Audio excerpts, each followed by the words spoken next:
Today's event really brings an intimate group of people together to really start to work on what we call addressing an issue with collective impact.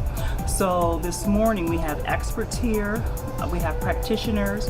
In the audience we have people who are actually living the things that we're talking about in terms of childhood mental health and the issues surrounding that, access to resources, transportation, just knowing how to navigate to make sure that their family member, their loved one is getting the help that they need.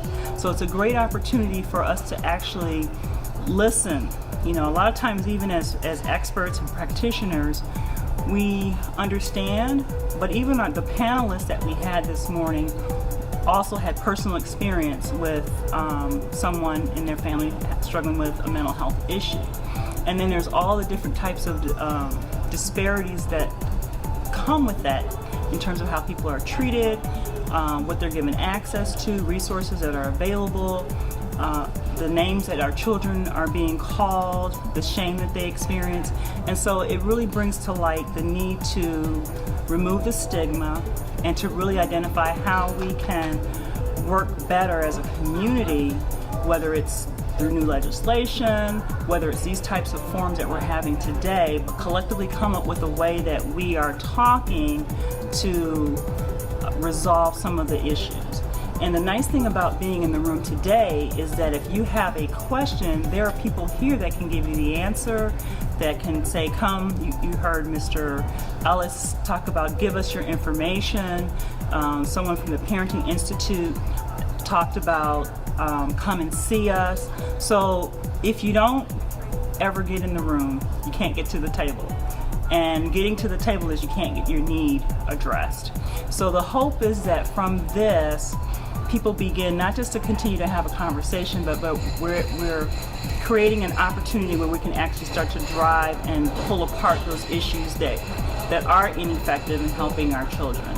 And one of the things that struck me this morning is that at the age of 3, they're talking about little babies, just 3 and 5, and the trauma that they're experiencing really has a lifelong impact.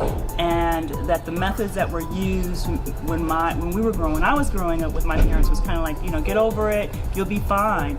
But that trauma has become such a common part of their life experience now that they don't even react to it.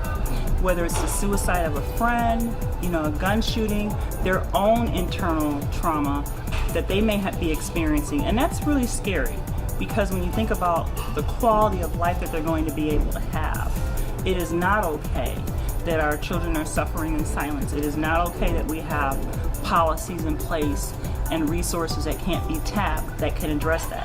That where a child and the family have to go from one place to another to get a little bit of service without almost having everything come to them.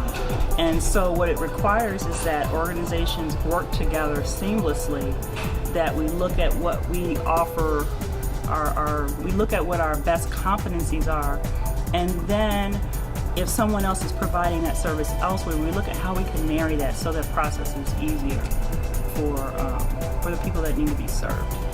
One of the things that we'll do is we'll go back with all of these sheets and debrief, and we may call together a small group of people and say these are all of the issues that were raised, and these are the possible matches. And then we'll communicate that information to everyone that was here and say this is what came out of that meeting, and these are proposed next steps. Do you want to be a part of that? The best benefit for today's conference was the fact that you're having a face-to-face conversation with people that can help you with your issue.